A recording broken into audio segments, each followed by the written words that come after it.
Welcome to another episode of The Breakdown. Oh, kids, I've been looking forward to this conversation that we're about to have tonight for a little while because we're talking healthcare. And Lord knows there's no shortage of things to talk about in healthcare, but we're talking healthcare with I almost want to use the term unleashed here because I think this is going to be quite the conversation. Very excited to welcome back to the show former president. His term has expired of the Alberta Medical Association. He is not representing the Alberta Medical Association. He's just here talking for himself in healthcare advocacy, and I'm so excited for it. Very excited to welcome back to the show, Dr. Paul Parks. Dr. Parks, thank you so much for taking the time to chat with us tonight. Yeah, no, thanks for having me here. And yeah, as you said, and I will repeat it, everything I say now is just my own personal opinion. I am the past president of the AMA, so still obviously involved in some formal channels, but this is just me speaking from my point of view, from lessons learned over 20, let's call it 24, 25 years of advocacy and being in the system. And then, of course, the last year as president, obviously got exposed to a lot of issues and have some knowledge from that as well. But just want to reiterate and stress anything I say. It's just my opinion. It's just me representing myself, and I know a lot of my colleagues share it, but I'm not here in any official capacity. Do you get like a library? Like, do you get a presidential library when you for the term? Is that I like? wish. No, you know what? That'd be awesome. I gotta build the Parks Library. No, don't even. You just get pretty much a thank you. So You should at least get a plaque, I would think. yeah. Oh no, we get a plaque. I get a Okay, plaque. well, Yeah. there we go. And you get the undying appreciation of your fellow colleagues, of course, right? So, no, but yeah, I mean, no one does it for the swag. They do it because they want to try to make the system better, right? So. Well, let's talk about that because last time that we had you here and you were in your official capacity, which to be clear, you're not anymore. I'm just going to Correct. have fun with this for the rest of the night. We were talking predominantly about I feel like I can still call it proposed physicians pay model, particular to family medicine. That conversation was almost a year ago. You were optimistic that in the weeks following that conversation, you would see an announcement. And in that time since, we've seen Adriana LaGrange say that she has processes that she has to go through. And we've seen Danielle Smith say, look, we're in negotiations with so many people. We just can't be rolling out these things that would solve underlying and chronic problems. So what are your thoughts on that whole experience? And do you have any hope for it going forward? So that's a tough one. So specifically talking about the family medicine, so the physician comprehensive care model is what we propose. And just as a recap for people out there, I mean, almost every other province is moving to this, where it's moving away from just straight fee for service to a model that has some panel payment components, some time components, some visit components, more complex. It allows family physicians to do the type of care that Albertans, would think longitudinal family medicine. They know you from cradle to grave, can take care of all your issues. That other provinces, BC's done it, Saskatchewan, Manitoba, the Maritimes, like we're way behind in the country on this now. And so, it's all a blur. I don't actually recall when I came to chat with you and when that date was. It's been a bit of a blur this last, 15 months or so. But one of the things we did in June of 2023, sat down with the minister first meeting, said you have to invest in family medicine. We have to do something new. It's a foundation, family medicine, rural generalists. We have to do something creative, and we agreed, top priority. Let's get moving on it. And we did a lot of work, and we created a model. So now to get to your question, it's quite impressive that we worked collaboratively with Alberta Health, got the model ready to go, but it's been announced a lot by this government. In September of last year, in December of last year, there was a press conference where vaccines came up, even, and the minister and premier were both saying we're going to get this moving. Again in the around budget day, and then in March. It's just endless announcements. And so, just so everybody's clear, that model's done. I don't know what the minister's saying now when she talks about processes. It was on her desk in completed form April 1. We actually had it agreed mutually, Alberta Health and IMA, saying, hey, this is the plan. Are there little details we have to work out in implementation and stuff? Absolutely. But it's done. So now I don't know what processes means. I actually really probably need your listeners in Albertans to ask their MLAs, to ask the government, what the heck, what's processes? What is that now? Is that code for, we're not going to do it until the next budget, till April 2025? Is it code for, we want to get the unions settled first and then this? At one point they said they had to go to Treasury, but they've kind of backed off on that because they know they can take it to Treasury at any point. If the Premier says it's a good model to do, and they're really committed to investing, they can take it to Treasury whenever they want. So unfortunately, that's a long-winded answer saying, 15 months of prioritizing this, working as hard as we can. I put up a roadmap of a lot of broken promises. And I'll say some of these were the goalposts being moved, but some of these were express promises that the minister and premier gave to the profession, to Albertans, and to family medicine specialists out there that have been holding off and saying, hey, are we going to close our practices, or are we going to get some help? And unfortunately, today, sitting here talking to you, the answer is no. There is no hope for those practices right now. There's no definitive time. They keep saying they love the model, they want to announce it, but you can't pay your staff with that. You can't pay your rent, your lease, and your staff, and keep your offices open with.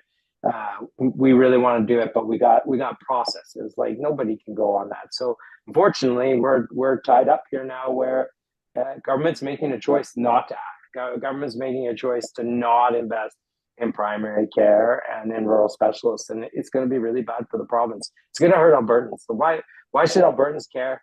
One thing that I'll tie into that, I don't think a lot of our government and MLAs fully understand that it's family medicine physicians who run our rural hospitals. They're the ones who keep our emergency departments open out in the rural.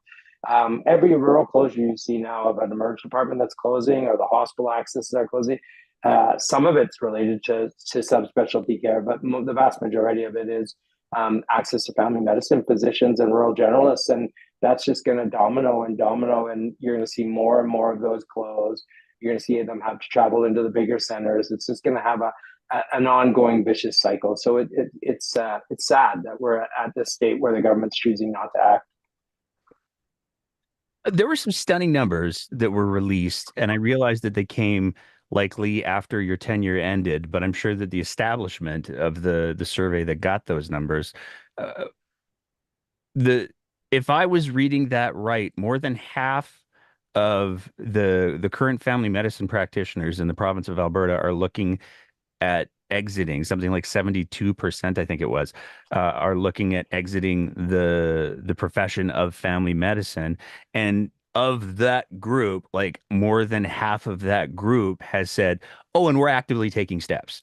So it. I guess the question is, there's no question that there's a crisis in family medicine. It's been well documented. It's been well discussed. We have seen the government step forward and say, but it's a shortage of all the people. There's only so many people out there that can do the things. And I go back to one of the basic tenets of hiring people and attracting people is you offer them a good use of their time, and you pay them appropriately for it. And it seems like neither of those things are happening. Um, do you have any idea, like, other than the budget cycle, why is this this seems like it's done, it's easy, we should do it. Let's do it. Let's solve the problems. Let's make things better. Okay, one, two, three, go. What's the holdup? Yeah. Well, again, I wish I could tell you. I wish I could be on here telling, hey, you know what, 15 months of having really close, there was no, I should just back up a bit. Like, new government comes. I started my term a bit early in June of next year to say, hey, listen, they're new government. Let's work collaboratively. Let's say So, hey, we agree. Family medicine, absolutely critical. Foundation of healthcare system, we got to do it. We agree that we got to move to this funding model that's like an alternative funding model that's not fee for service. We work as hard as we possibly can. We get it done. And now I can't explain why they're choosing not to invest in that critical piece, why they're choosing not to value these physicians. And so, yeah, the numbers you're quoting, it's on, if you check out now on informedreform.ca, we actually have those stats now. It's 7 in 10 of all physicians are making plans in some way, considering a leaving in the next 5 years in Alberta right now with the way the state of things are. That's how bad it is. And in that group, I don't have the numbers in front of me, but again, almost half of them are making active plans to leave, and a lot of them are family physicians now. They have options. They can go to other provinces. They can do other work. They can work in other areas of healthcare that is not longitudinal family medicine practice. And many of them now are starting to tell me, like I'm starting to see them come. There's a couple in Airdrie. There's a couple in High River, the Premier's own home city. There's all around now. They've been holding out and waiting for hope.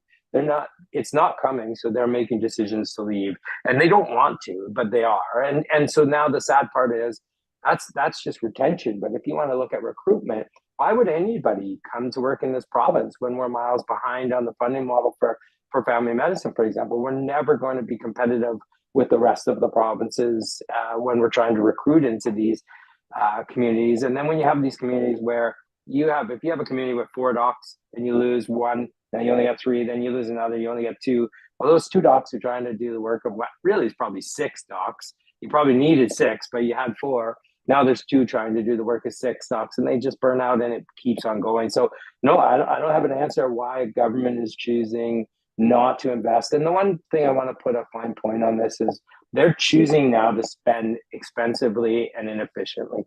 Every single time that we bring up why it's so critical to invest in family medicine, new funding model, and really invest in it. And we should have a strategy that every Albertan has access to primary care home and a family physician.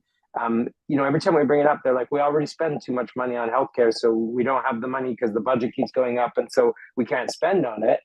The problem is then what they're doing is they're spending on specialists like myself in a busy emerge department to do primary care, or they're having like cardiologists, like super specialized physicians doing blood pressure control in their clinics at a lot of more expensive rates than they would for if they did it in a primary care setting with a medical home. And we know this. We know that those costs are just going to keep going up and up. And then you add another 400,000 Albertans that don't have access, that can only seek care in those more expensive places. The costs are just going to keep on going. And as long as they choose not to act, healthcare is going to get worse and more expensive, and they're just not listening. They're choosing not to act. I'm curious what you made of the announcement from Adriana Lagrange last week, where there were some numbers that she announced in regards to healthcare. I'm trying to remember what they are, but there's just so much paper.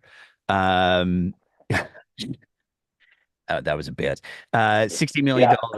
for a bursary and an attraction to get physicians to rural communities. And just doing some back of the napkin math, at best, that works out to 53 physicians potentially across the entire province of Alberta.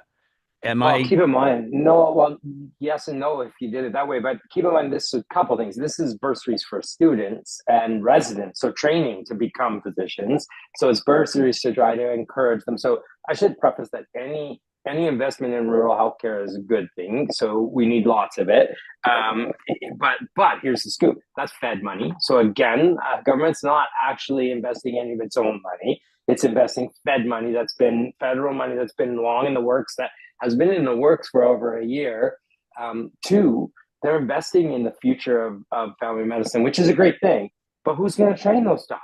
If you don't have family physicians working in the community to train these residents and students who are going to apply for these bursaries, and you don't have a stable environment for them to come into, you're kind of putting the cart before the horse here. Like you're actually investing in the future, but not investing in what we need right now so that we can have a future in family medicine. So again, any type of investment into rural care, this is good. So 16 million, it's bursaries, it's going to be divvied up. Some of it is also for first responders and some of these pieces in rural communities, which is, we need more of everybody. And we've always said that, but you honestly, there's two pieces there. If you don't have preceptors and physicians and people to train these first responders and these doctors, it's not going to work. Two, if you don't have a attractive funding model in the province, then maybe at best case, you might get some of these learners that you're going to train, and then they're going to go to BC or Saskatchewan or Manitoba when they get their degrees and go work in an environment that values family physicians and rural generalists. So you know, I do worry sometimes that these are just announcements for announcements' sake too, that they've been in the works for a while. They're federal money that's been promised a long time ago, but they're not getting to the root problem of the foundational issue around investing and stabilizing family medicine. And they would admit that. They would say that if we asked them and challenged them directly, they'd say, no, this isn't going to fix our now problem. It might help us down the road in years to come, but that now problem, they're still choosing not to act. And I have to say it again. Like, I talk to MLAs out there. So we know UCP, a lot of the MLAs are rural communities. We know they have rural constituents, right? Talking to these rural MLAs, I don't think they understand that family physicians who run their hospitals and do the bulk of their care in their community. And I don't think they get the urgency of that. The first places that are going to lose those physicians are the more rural communities that are already desperately struggling to maintain care. And they're just choosing not to act, and it's baffling. It really is. Yeah, I did not realize that that was federal money. Thank you for that clarification because I didn't see any federal representation at that announcement. Um, and I want to get your thoughts on this because, and full, I should probably do a disclaimer here myself because I'm about to put on one of my other hats. Um, what I'm about to say represents only myself and not my employer, any other organizations, yada, yada, yada. But the announcement included the $800,000 to develop an MFR program, medical first responder program, and Yep. $600,000 to do the training of the medical first responders. And there's a part of me that goes, oh, that's cute. And I say this because, and again, I don't want to denigrate any first responder as a first responder myself, but it, that's a fascinating thing to put the money into. I mean, when people are experiencing health crises in rural settings, the better, the higher the level of care, the better. And when it was presented, oh, we've got these medical first responders, it wasn't delineated who basically will have first aid. Because Yep. when you're talking about medical first responders, they basically have first aid. And so cool, I guess, but not great. But is it cool if there's no emergency department or hospital to take them to when they do the first Well, response? So ambulance take them there. Like that's the issue. absolutely. I know. So and again, I do want to say, like, anything that we're investing in rural and training and education, it's good. We need it, right? But is it held up as a solution for the current crisis going on? No, like, it doesn't even come close to addressing it. And so the issue around just family medicine recruitment, retention, huge, massive, and they know it and they admit it, and and that's going to have massive impacts on the rural and who's going to train them. But then the issue around acute care hospitals, who's maintaining the emerge departments, how are patients getting admitted, how are they flowing through the hospitals, huge crisis as well. This announcement last week, well, welcome, doesn't touch any of that. It doesn't address any of those. Like, it's like Jasper's on fire, and they're like, good news, we're going to train some firefighters, we're going to do some bursaries for firefighters for the future in southern Alberta. Like, it's still a good thing to do, but is it going to put the fire out in Jasper? No. And they know that, right? And so I don't want to be critical of the investment itself, and absolutely the move around, training learners in the rural, the universities they're going to do those pieces.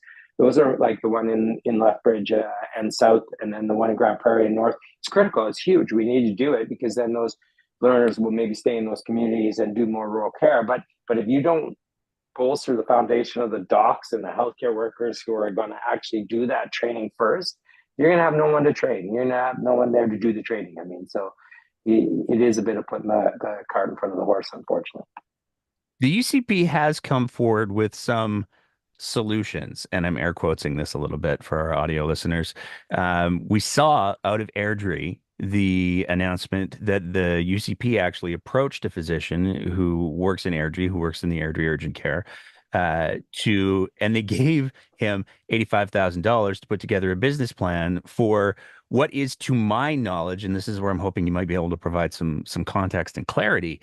It would be the first emergency room, in effect, because an urgent care is, for all intents and purposes, an emergency room that doesn't admit, they don't have the space to admit, they kick them to the hospitals. But for a lot of emergency care, urgent cares have the same diagnostic skill set and toolbox to work with as most emergency rooms do, certainly most rural emergency rooms for sure. And I'm not aware of anywhere else in the province of Alberta where there is the approach of, well, what if we did it private for profit? What if we did that for emergency care? There's no question the family physicians set up their own corporations and they do the business of medicine in order to help people, but also to pay the bills and their bills. And I assume put gas in the car from time to time.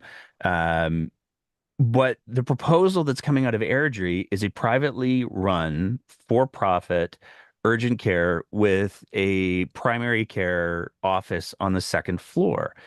That seems to me to be a major paradigm shift in the delivery of emergency medicine.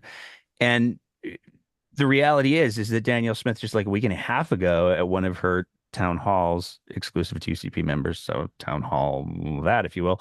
But at one of her town halls, she doubled down and said, this is the model that we're trying. We're beta testing, in effect, in Airdrie, and we're hoping that we can roll it out across the province, maybe even export it to the rest of the country. That seems, I'm uncomfortable with that, but I'd like to know your thoughts. Well, so I'm lost. It's a huge topic. So, a couple like so I don't. It's very shy on very specific details about that plan. So this is more in general around. So does that community need, improved access to family medicine specialists and urgent care? Absolutely. So what's the way to do that? So there's a couple pieces with this. First off, I would say right away that if government is giving money to, one of the things that makes me scratch my head and is I don't think our government fully understands that all the family docs offices out there in Alberta are all essentially doing this in some manner, like not necessarily running an urgent care.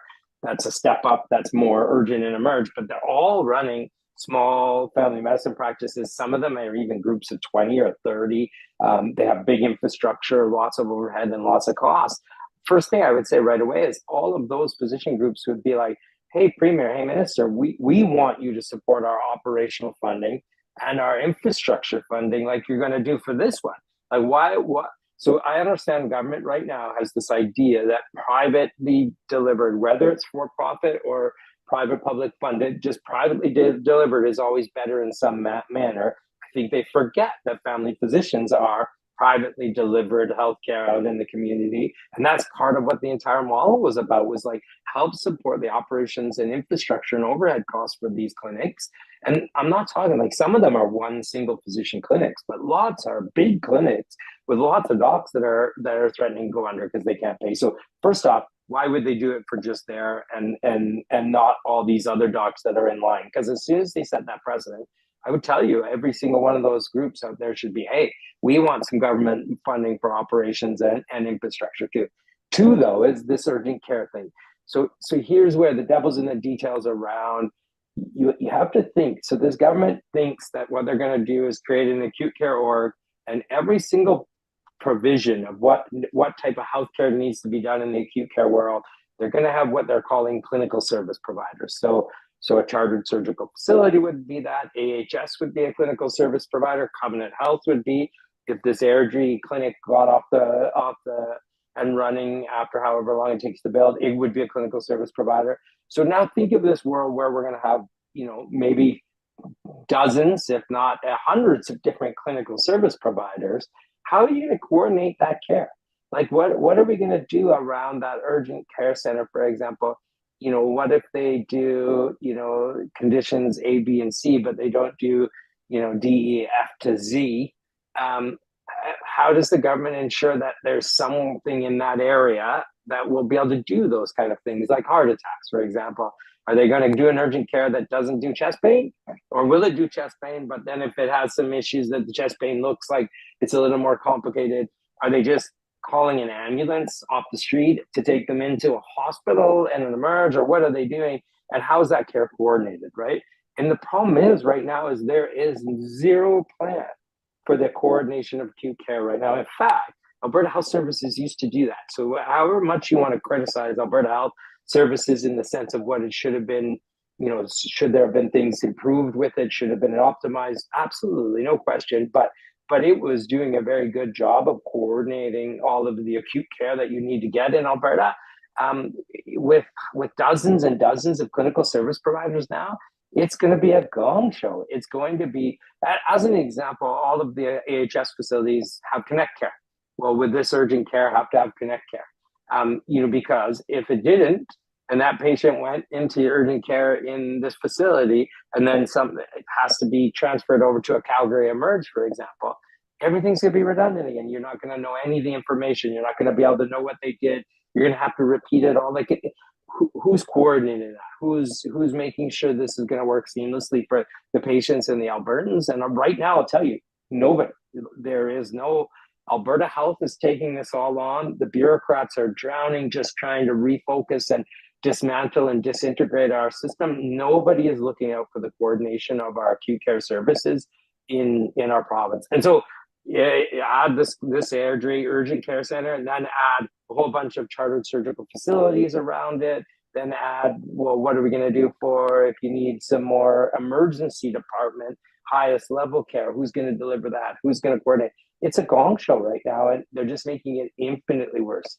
And so, how would this all fit into the puzzle right now? I can tell you, if the premier is just spitballing at her meetings that, hey, this sounds like a great idea, let's get 10 of these up. Like, what's the evidence? What's the plan?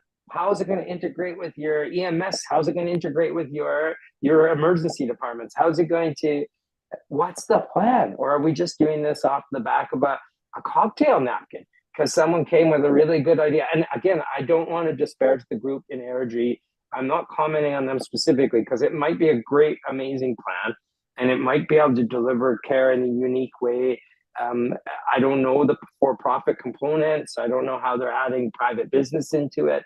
I don't know any of the details because nobody does. Is it going to be negotiated in the back room with government, a contract that no one may ever see even? And so what are the details? What is the plan? How are you going to integrate it with your existing system? Like, that's a really long answer, Nate, but I'll tell you, like, this is a massive shift in how healthcare will be delivered in Alberta.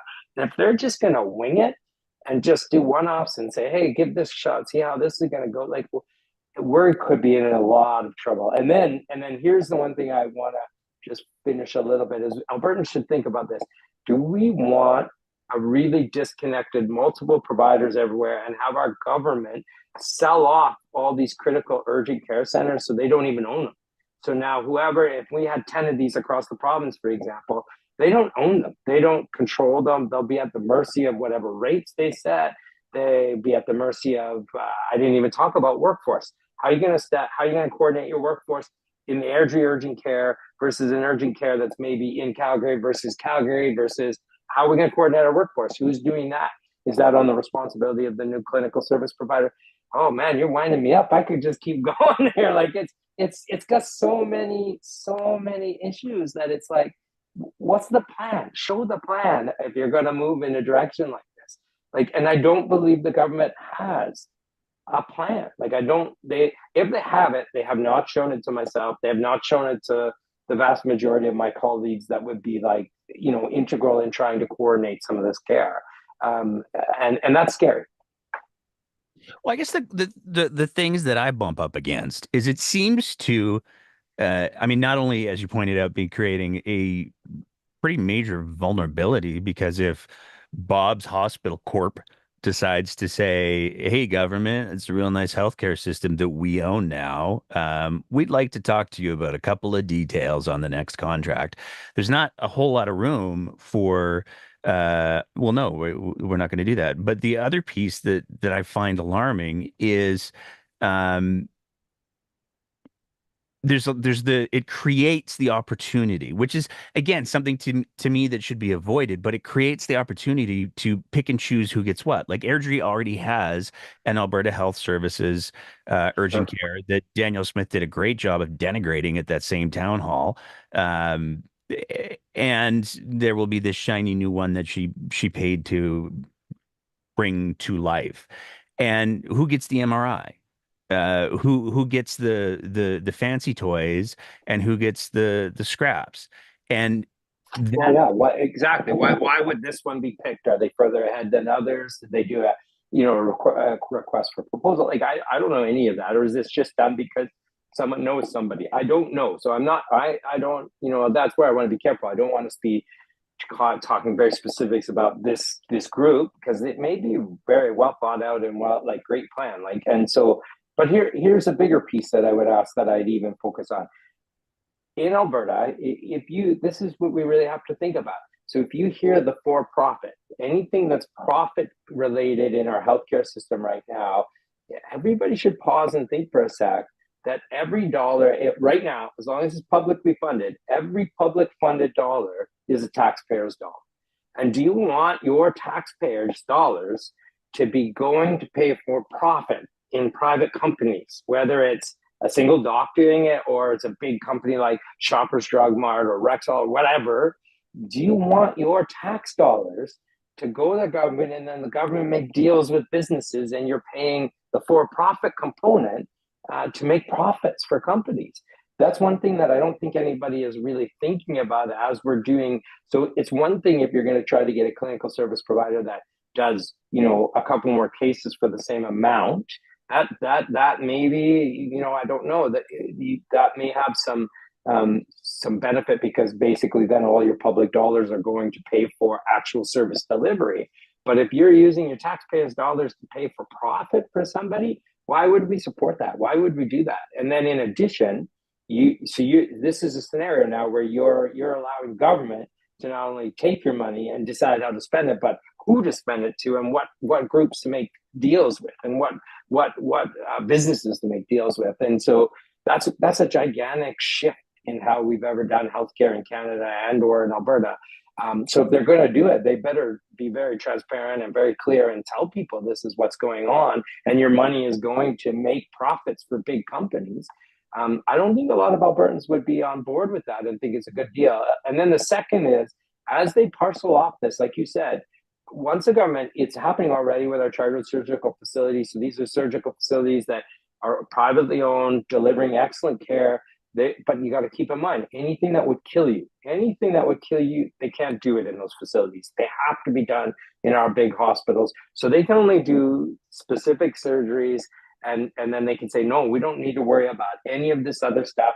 That's a hospital issue thing, right? But at some point, when we have enough of them, government doesn't own or control them. In 5 years, 10 years from now, what they can say is, we either got to pay the rate that they're charging, or we got to walk away from them and build our hospitals again, right? Like, so there's two big pieces that are gigantic. Do we want our taxpayer dollars going to big profit companies, and do we want to lose complete control over essential services like an urgent care center or a surgical center in our publicly funded healthcare system? Is that what Albertans want?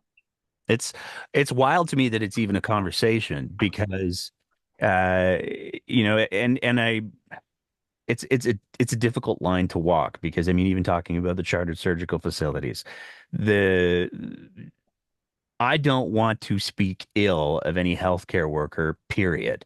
And that's not what the intent of this conversation in any way is.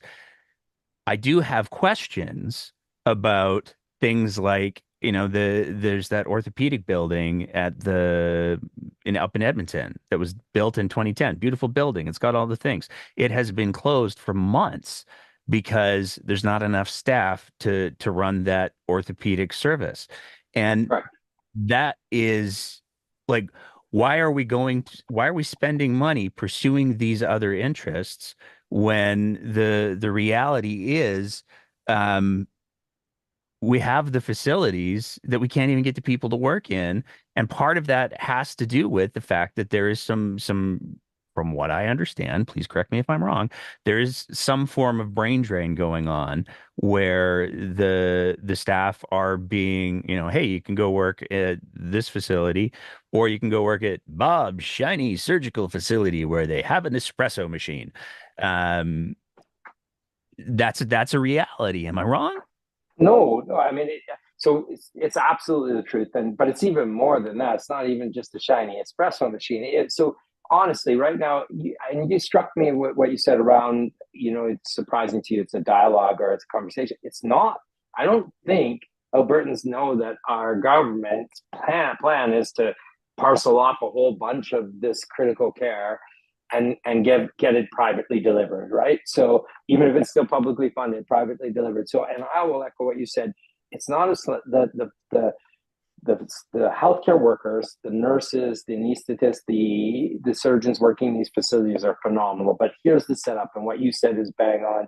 We have such a workforce issue right now that what it's any Albertan would understand this. Where would you work if you were just a nurse, let's say, and you could work 7 to 4 Monday to Friday in a brand new facility with total scheduled care? Everybody's happy. It's a charter surgical facility where you have very clear lines of exactly what you got to do. The patients you work on are relatively healthy, and they're in and out. Everybody, never have to work overtime, never have to go in at night, never have to go and be on call, don't have to do the crazy, really hectic, chaotic traumas and things like that. And you can make more money in that environment than you can if you work in our hospitals. And I want to be very clear. That's exactly what's happening now for our amazing OR nurses. They're making choices. Lots of them are choosing to be, yeah, I'd rather do the Monday to Friday, not miss time with my family, have a great quality of life and a great job.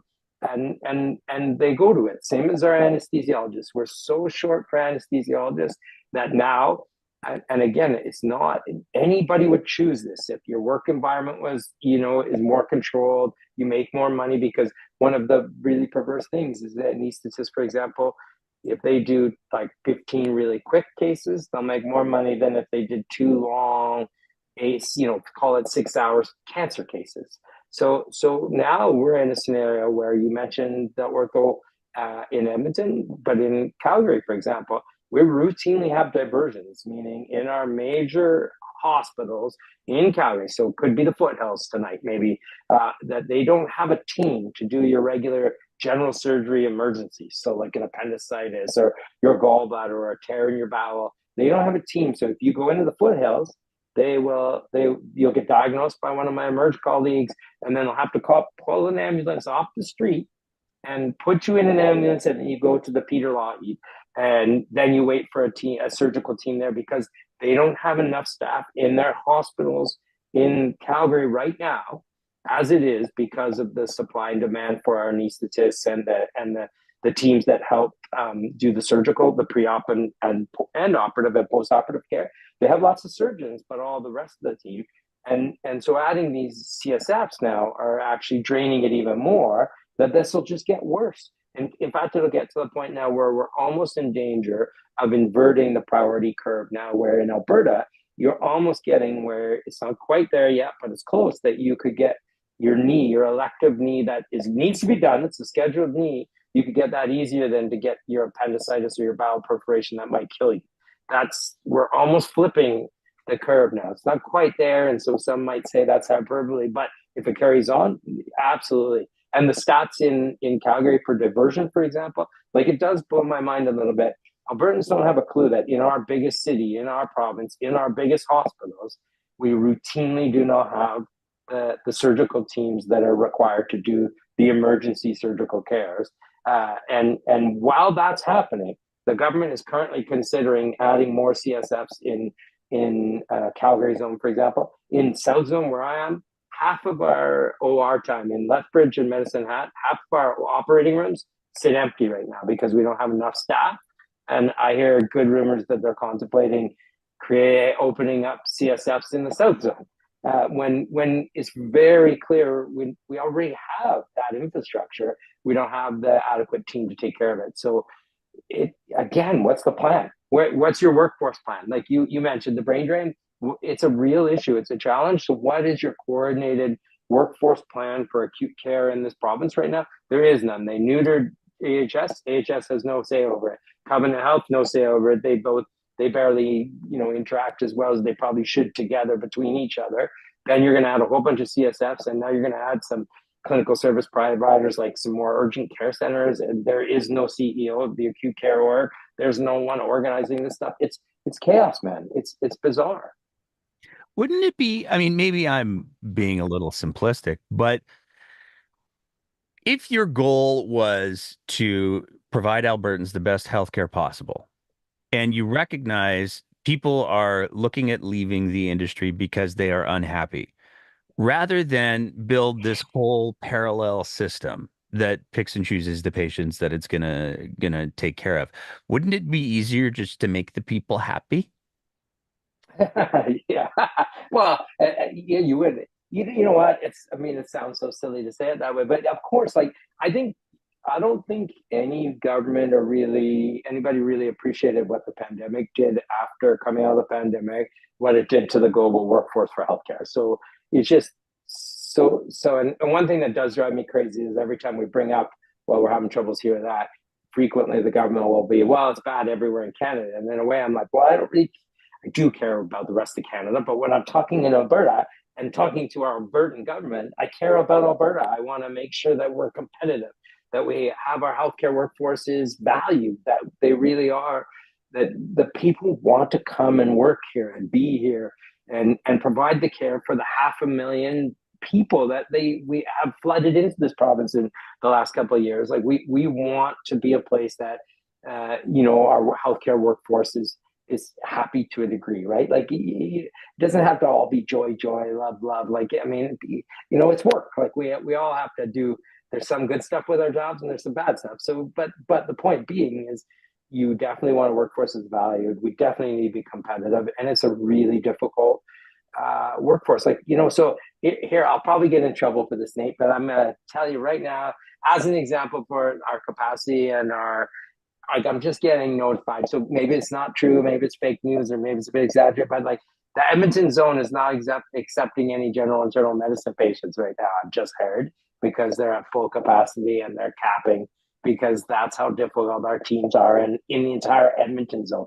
So if that is true, if someone's sending me that information saying that our entire general internal medicine service is capped and not has been activated, that they can't accept any more patients into the Edmonton zone, to put that in perspective, that is like all the major hospitals, Covenant Health and AHS, the sick patients that are admitted to the hospitals with strokes and with obviously there's all these subspecialties, but pneumonias and anything and everything that you're sick enough to be in a hospital, you're either taken care of by the hospitalists or the general internal medicine doctors. And the fact that we might truly be in a situation where general internal medicine is not accepting in the entire Edmonton zone tonight, that shows you how much we're struggling for our workforce and our capacity.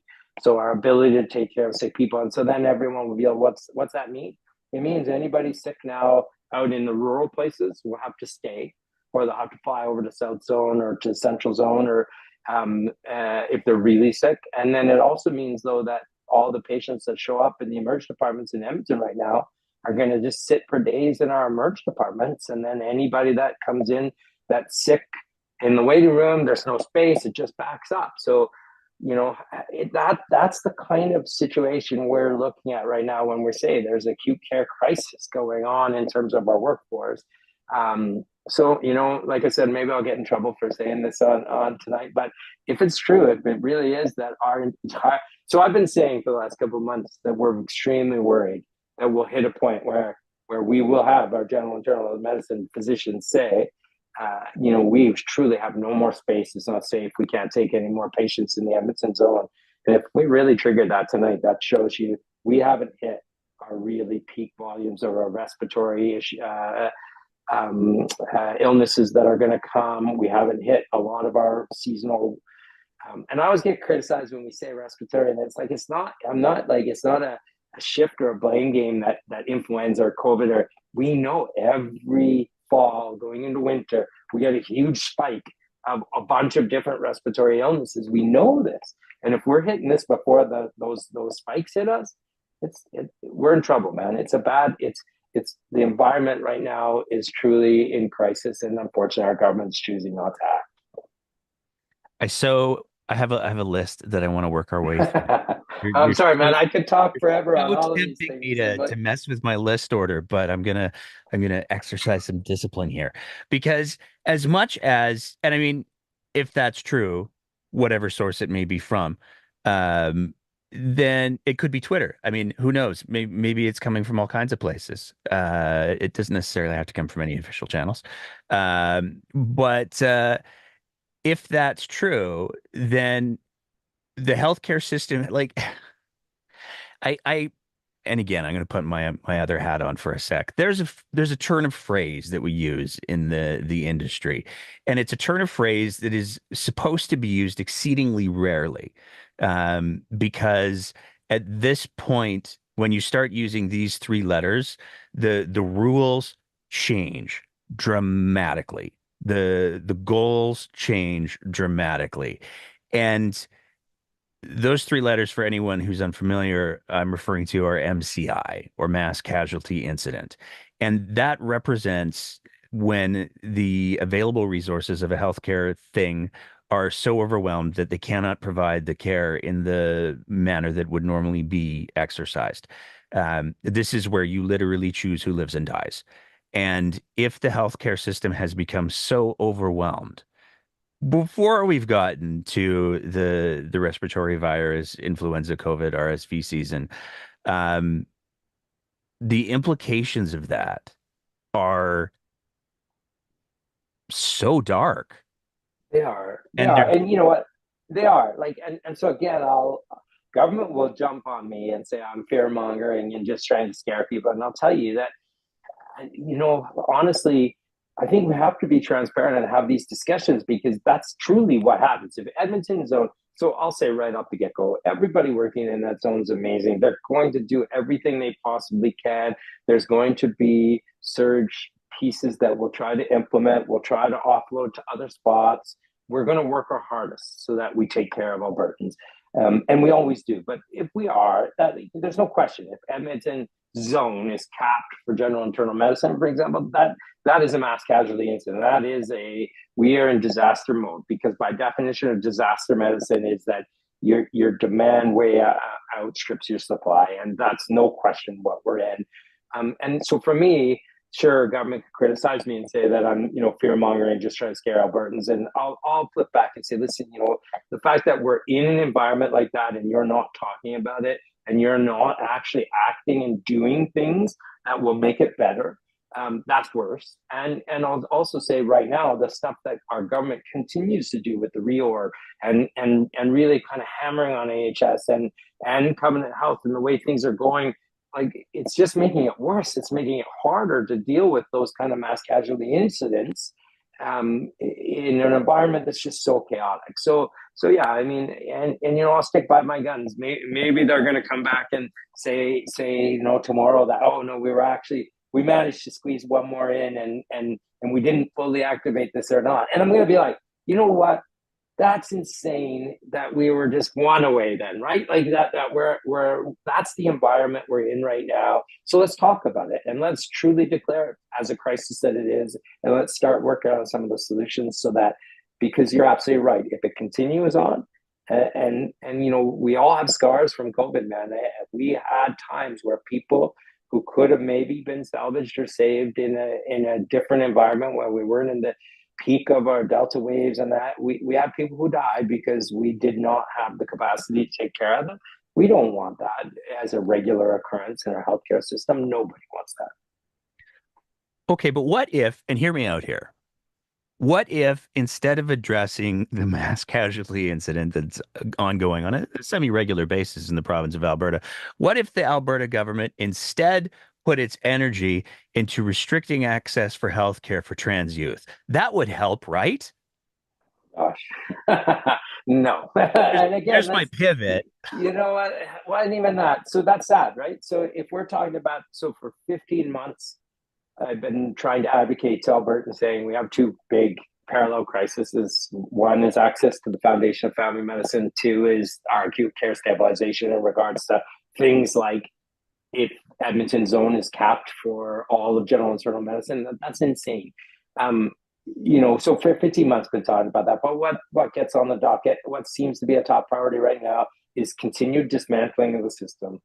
A push towards a recovery Alberta ideology that is fully just recovery and very far on one spectrum and not looking at the full spectrum of care, and then trans care that is, honestly, like, how is that the priority? How is that our government's priority? Like that, it's making me scratch my head as well. Like, and some of the things that our premier has said around, trying to prevent things that have never happened before, for example, in trans treatment, getting some things wrong, like puberty blockers are not permanent and things like this. Like, it does make me wonder if this is the priority that Albertans share, and I don't think it is. I don't think if people can't get access to regular preventative primary care, can't get access to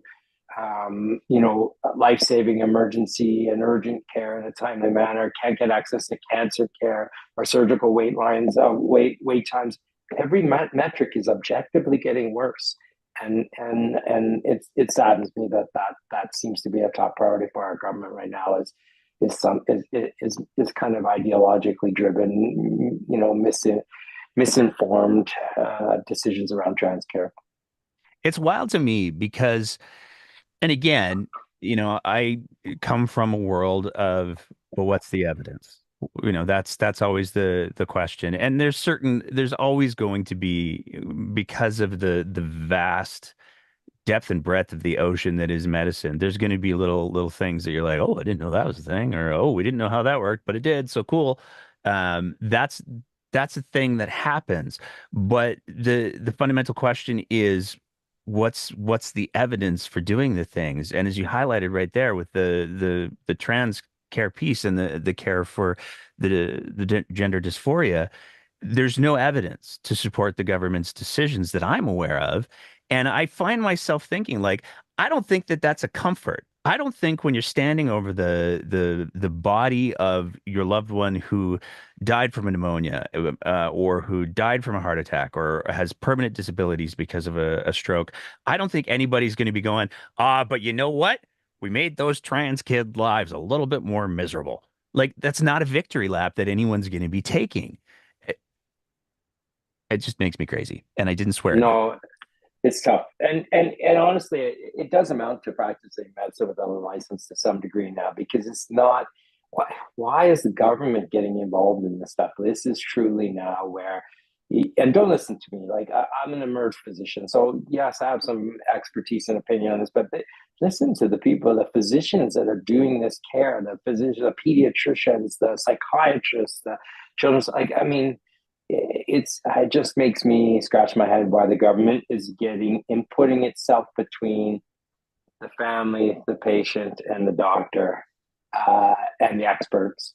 It's sad. It's not something we should be spending our energy on. No. And for anybody who's interested in hearing one of those conversations, we had a great conversation with Dr. Gillian DeMontany, who does provide that care and did an amazing job of myth busting all of the lies that unfortunately people in high positions in our government, cough the premier cough, continue to repeat for reasons that completely escape me. Bottom surgery isn't done. Period. Can we just Correct. stop? Correct. It Um, isn't. And again, don't listen to me though. That's where it's like we have lots of excellent experts who spend their life studying and doing this care. Do we want to listen to some MLAs that got some advice, or do we want to listen to those experts? I would go with the latter for sure. It's the evidence. I just love the evidence so much. Um, Here's a question that I'm curious because again, it's another one that hasn't been well explained. It hasn't the plan hasn't been clearly labeled out. But one of the things that Danielle Smith has referenced is the forced treatment stuff, and she loves to go to, oh, there's this guy that was overdosed 18 times, and that's too many overdoses. I'm not sure what the acceptable threshold of overdoses is. I'm a little fuzzy on that, but um, if somebody overdoses that many times, then we have to take away their charter rights, and if we have to invoke the notwithstanding clause to do so, then we'll do it. I'm curious about that. Seems to present to me something of a moral dilemma for healthcare workers because I mean, obviously there has to be some sort of reporting thinger that has to happen when you hit that. Oh, you've just hit your 16th overdose. Congratulations. We're taking away your rights as a human being. There has to be some sort of reporting matrix that works for that. And it seems to me that this is opening up, and I haven't seen any conversation about this, a huge door for moral injury for healthcare workers who don't believe in the revocation of people's charter rights just because Danielle Smith says so. Um, is that a conversation that we should have where you're now going to be asking the people who are actively resuscitating the people who are having overdoses to be complicit in some way, presumably, in this thing? Should that Yeah. Well, no, like I actually, again, I don't know what the details are in any way because again, like it's a great, like it opens up. So, it's such a difficult thing because in Emerge every day, we make life or death decisions, and have to kind of try to, make sure that we can protect patients from themselves too when they are a danger to themselves or others from mental illness and things. But everyone should keep in mind that that's something that's very difficult balance, and it's the physicians who are trained and do this every day that are have that sliding scale. And but even then, when we do it, it just allows us to main like basically restrain the patient medically or physically restrain them so they can't harm themselves or others. It doesn't allow us to force treatment on them. It doesn't allow us to lock them up indefinitely. It doesn't allow us to do a lot of these things that we've never done in medicine. So I can't even I really worry and struggle with this because I can't even fathom how this would work. How do they know what happens with the patient physician privacy? How do they even know? And what are they going to like? Is it going to be at some point some healthcare worker has to violate that to tell the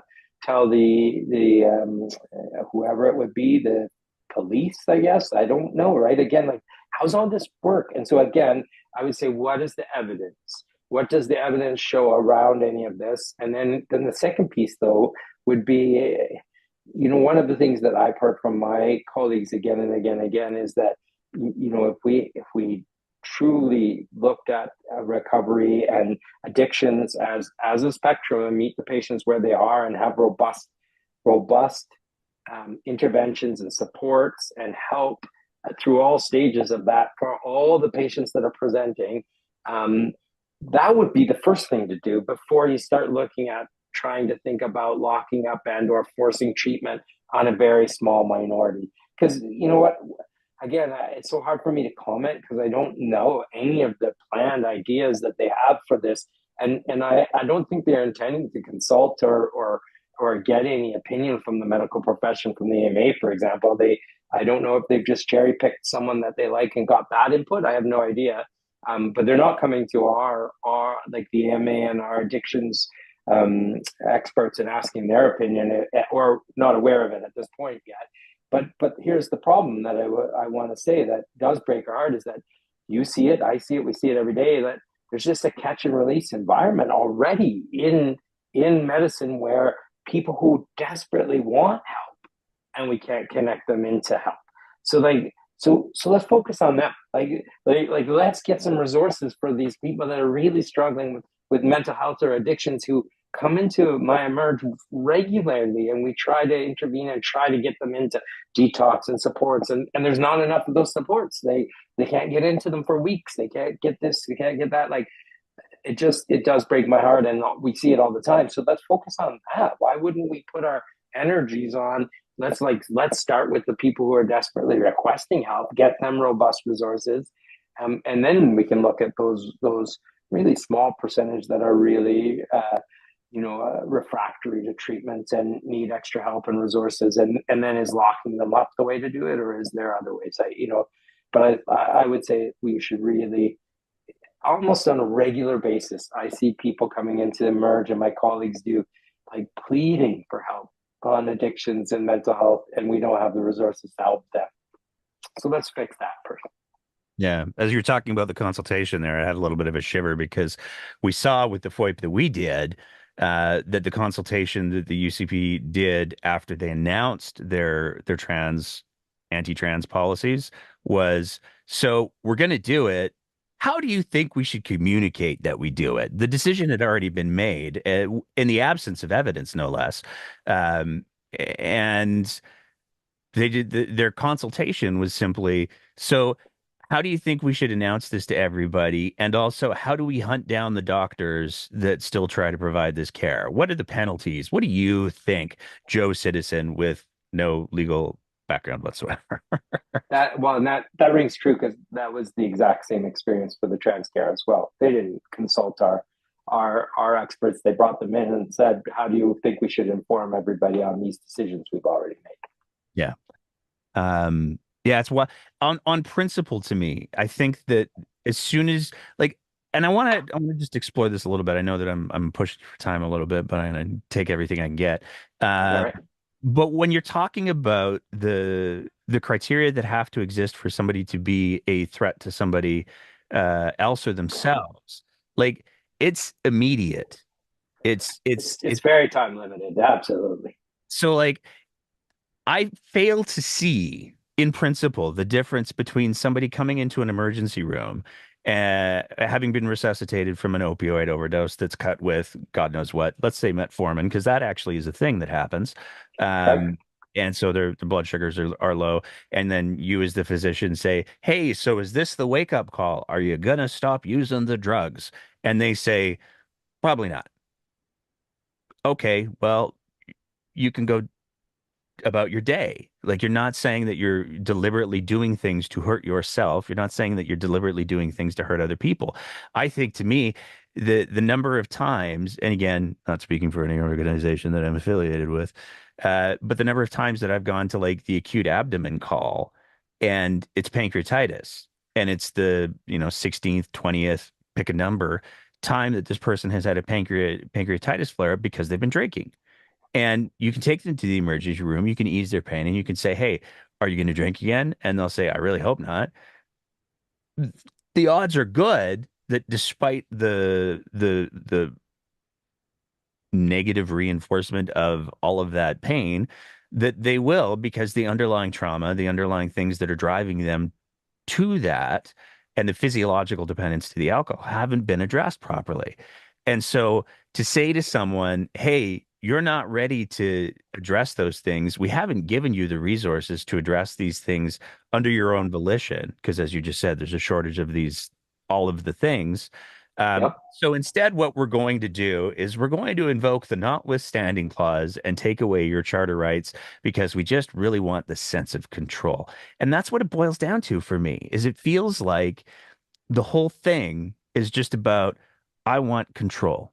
I want to control what other people do. I want to control how other people express their gender because it makes me uncomfortable.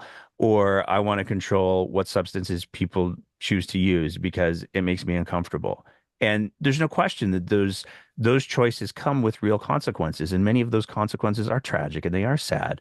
But I'm just not convinced, and I haven't seen any evidence to suggest, but let's force people and that'll work. And my understanding of the evidence is that it actually carries worse outcomes when you do that.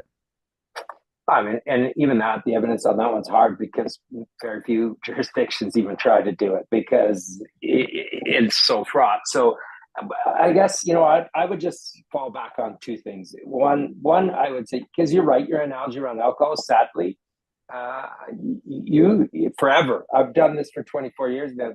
You can drink yourself to death in Alberta and Canada, and no one's ever had a discussion about intervening. And have I seen people drink themselves to death? Unfortunately, yes, like frequently. Probably, the opioid crisis has has been very acute in the last while, but over the years, probably way more, probably alcohol abuse related issues over 25 years than opioid. But regardless, the point being is no one's ever intervened or decided to forcibly do anything around on that aspect as an example. But the second piece I would say again, which still does, have that moral distress and does, break, like it's hard on all of us, is that we'll see a lot of those people, even with alcohol related addiction or opioid related addiction, or like we'll frequently see them present to us in our hospitals, myself and my colleagues, like begging for help, and we don't have the adequate resources to help those people. So I'll just reiterate again that yeah, we're focusing on the wrong things. We truly are, and we should be, really focusing our energies on improving the system for the people that are definitely like lined up in queue and begging for it as a start. I'm gonna go to our last topic, and Okay. you tempted me, sir. Something fierce you did, because you were saying a few things about this, and I was like, oh, I wanted to, but I really wanted to save it for last because, um, we have seen from the provincial government some, let's go with inconsistent communication as to the reasons why vaccines are not going to be available in family physicians' offices. We are heading into the respiratory virus season. We have a main contender already. The last time I looked at the dashboard, there were no deaths from RSV. There were no deaths from influenza. 44 for COVID. Oh, it's running up the board. It is. Um, Yep, it's out there. I see it. I believe it, as do I. Um, I want to before we get, I want to give you the space to do the vaccine advocacy piece because I think it's so important. And unfortunately, I think that the government has introduced some barriers to entry by not making the vaccine available to physicians when it's going to become available. I want to get your thoughts on, like, to me, that is a big barrier to entry. I recognize that the vast majority of vaccines happened in public health clinics and in pharmacies as it is, but there's not an inconsequential number, particularly when we're talking about vulnerable populations, that happen with the family doctor. The decision, which I think I can safely call it, to not renew the contract with the company that was providing the logistics to arrange that by the government of Alberta seems to me to put more vulnerable people at risk and put more barriers for entry in place for any vaccination program. I'm just a hack podcaster who sometimes drives with the lights and the sirens. What are your thoughts? You know what? Again, yes, is my thoughts. Vaccines work. Like vaccines save lives. They work. We know they work, and it's really sad. I'll start by it does sadden me. I keep saying sad. Actually, it's like wow, this is a bummer of a podcast because I'm disheartened with our province. I really am though because I think public health's almost dead in our province. Like it is, so at public health advocacy non-existent. It's our public health leaders, the few that are around that are still trying, they're seconded under Alberta Health. Their comms are written by Alberta Health. They can't even use the word COVID in their communications. There's so many things that doesn't make sense, and anybody that would be a good public health leader, the way that we've treated our public health leaders in this province, who would want to come work in this province and actually, really try to really robustly amplify public health messaging. Nobody. Yeah, it's sad. So just the fact that that alone is the starting point, that public health is dead in Alberta is, I want someone to prove me wrong, and I'm sure there'll be some public health docs out there who are still trying really hard, and they're like, Parks, like we're trying, but I mean, from a political point of view and our government's point of view, it's sad. And we're going to have more E. coli outbreaks in kids. We're going to have more respiratory, like really true contagious type illnesses, whether they're respiratory or not, because we just don't have a great, robust public health advocacy and system in our province right now. And we're going to feel those effects. And so that's my starting point. And it's sad, and we need to reverse that. Public health is really important. Public health is this big idea around preventative community-based care. And you need advocacy to do that. You need people to be talking about how important it is to go get your COVID and your influenza vaccines. And then to go to your question, yeah, like, even if it's 10 to 20% that were administered by family physicians, those are trusted sources that can convince some people that, while you're at the contact, and you if you're happen to not be the 800 or 900,000 that don't even have a family doc, you're lucky to have one, and you're at a visit and they're talking about getting your vaccines, and you're like, yeah, you know what, I should get it. If they've got it there and can deliver it, it removes so many barriers. You don't have to go somewhere else. You don't have to do an appointment. So yes, we should be doing everything we possibly can in this province to, be very transparent, educate around our public health, our vaccines, and remove all barriers to getting them.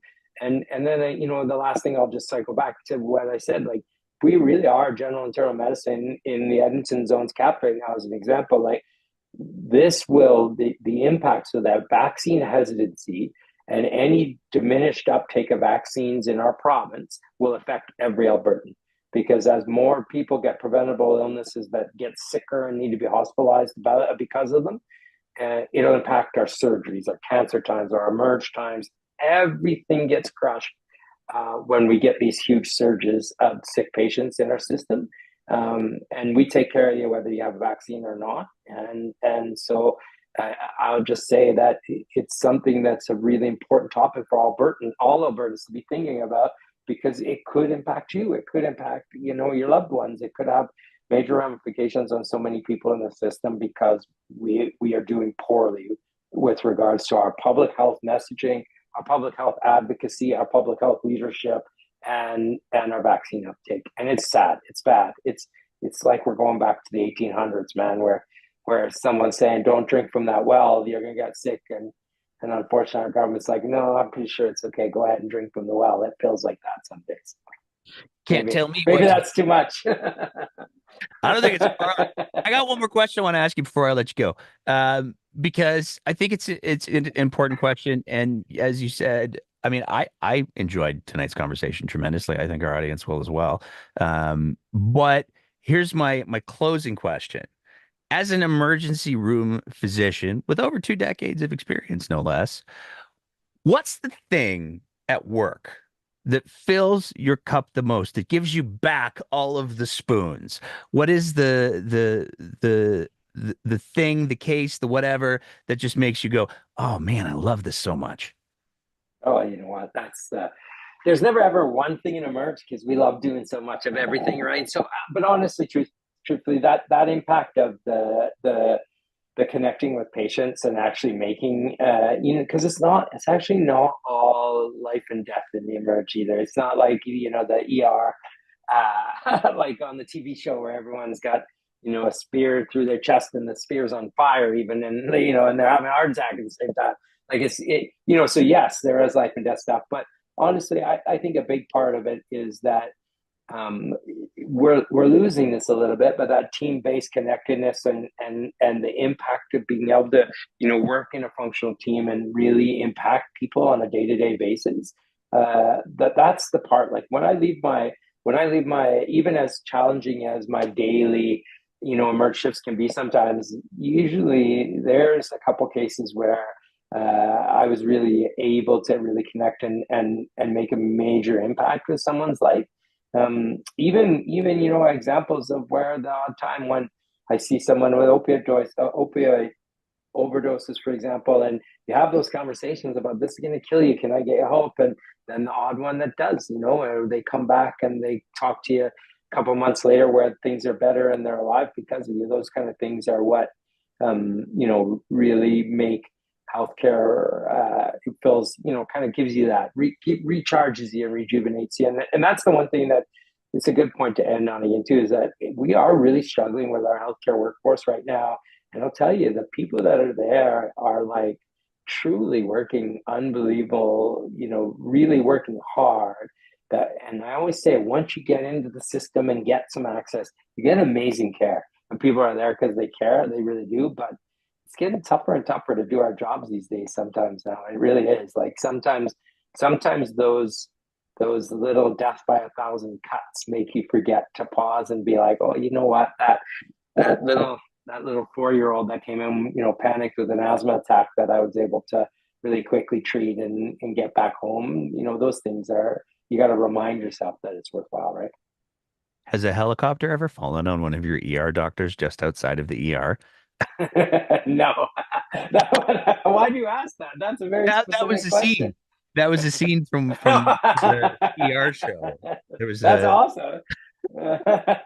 We did, it what, was about 30 years ago, it's odd actually, no, 35, I think, or some plane hit the Royal Alex, but so actually did. Yeah, it might have been in close. the early 90s, but a helicopter. That's awesome.